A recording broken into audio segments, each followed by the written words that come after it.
आप सभी का स्वागत है मेरे चैनल टॉप आइडियल स्टोरी में। आज मैं फिर हाजिर हूँ एक नई और मोटिवेशनल कहानी लेकर। एक किसान था जिसका नाम जय सिंह था। जय सिंह एक बहुत ही मेहनती किसान था। उसके खेत भी उपजाऊ थे, लेकिन उन खेतों को लगाने के लिए पानी नहीं था। उसके खेत में कुआं नहीं था। वो बहुत ही परेशान था। उसे अपने खेतों की सींचने के लिए पानी की ज़रूरत थी, इसलिए वह कई दिनों से अपनी ज़मीन के आसपास किसी कुएं की तलाश कर रहा था। उसी तलाश में वह घूम ही रहा था। अचानक ही उसे एक कुआं दिखाई दिया। ये कुआं उसके खेत के बहुत ही नज़दीक था, इसलिए किसान बहुत ही खुश हुआ और उसने सोचा कि मैं अब इस कुएं को इसके मालिक से ख़रीद लूँगा। अब उसकी परेशानी ख़त्म हो गई। ये सोचकर वह खुशी खुशी घर चला गया। अगले दिन वह कुएं के मालिक से जाकर मिला और कुआं खरीदने के लिए कहने लगा। कुएं का मालिक, जिसका नाम बीमा था, वह बहुत ही चालाक था। 500 रुपये की रकम तय हुई तो जयसिंह के पास उतने पैसे तो नहीं थे, लेकिन वह ये मौका छोड़ना नहीं चाहता था।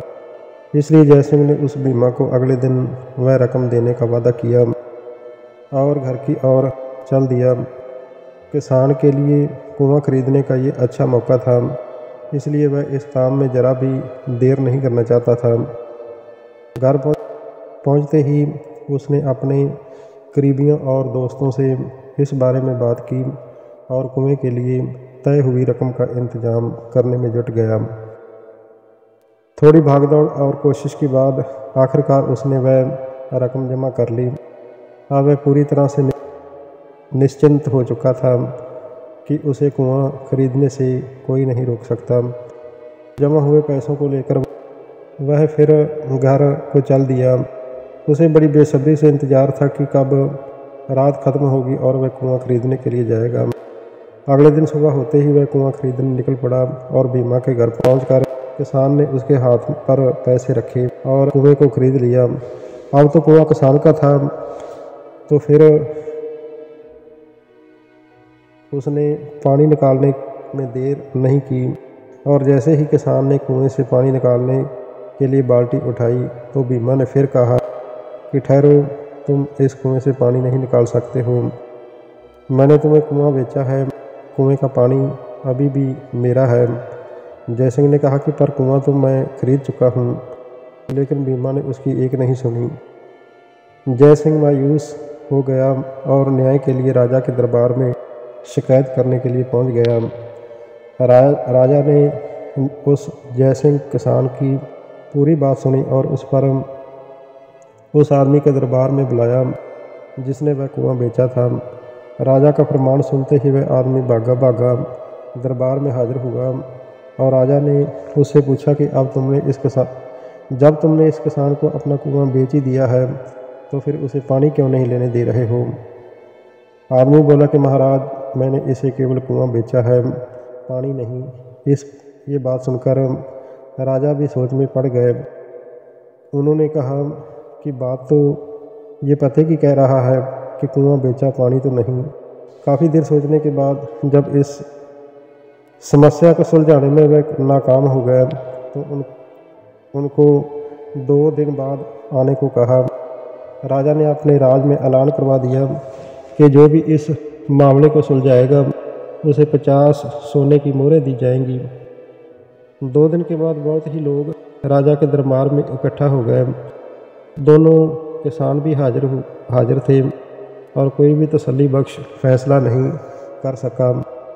इसके बाद एक बूढ़ा आदमी उठा और कहने लगा कि महाराज, मैं एक चरवाहा हूँ, अगर आपकी इजाज़त हो तो मैं इस मसले को हल करने की कोशिश करूँ। तो राजा कहने लगा कि इजाज़त है। चरवाहा बहुत ही बुद्धिमान था, पर पूरी बात जानने के बाद चरवाहे ने उस बीमा से कहा कि ठीक है, तुमने कुआं बेचा है, पानी नहीं। फिर तुम्हारा पानी जयसिंह किसान के कुएं में क्या कर रहा है? कुआं तुम्हारा नहीं है, और फ़ौरन ही अपने पानी को कुएं से बाहर निकालो। चरवाहे के इतना कहते ही उस आदमी को समझ आ गया कि अब उसकी चालाकी किसी काम की नहीं है, और उसने राजा से फ़ौरन माफ़ी मांगी और माना कि कुएं के साथ उसके पानी पर भी जय सिंह का पूरा अधिकार है।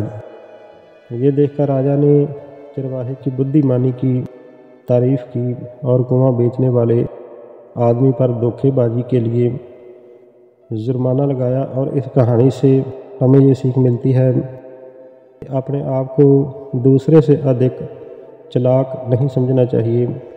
साथ ही धोखा देने की आदत से भी दूर रहना चाहिए, क्योंकि कोई ऐसा भी हो सकता है जो कि आपसे भी अधिक बुद्धि का इस्तेमाल करना जानता हो।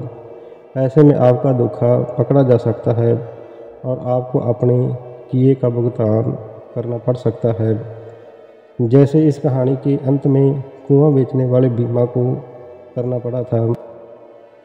प्यारे दोस्तों, ये कहानी आपको कैसी लगी? कमेंट बॉक्स में प्यारा सा कमेंट करके कहानी के बारे में अपनी राय ज़रूर बताना। अगर ये कहानी आपको अच्छी लगी हो तो कृपया मेरे चैनल को लाइक, शेयर और सब्सक्राइब ज़रूर कर देना। आप सभी का बहुत बहुत धन्यवाद।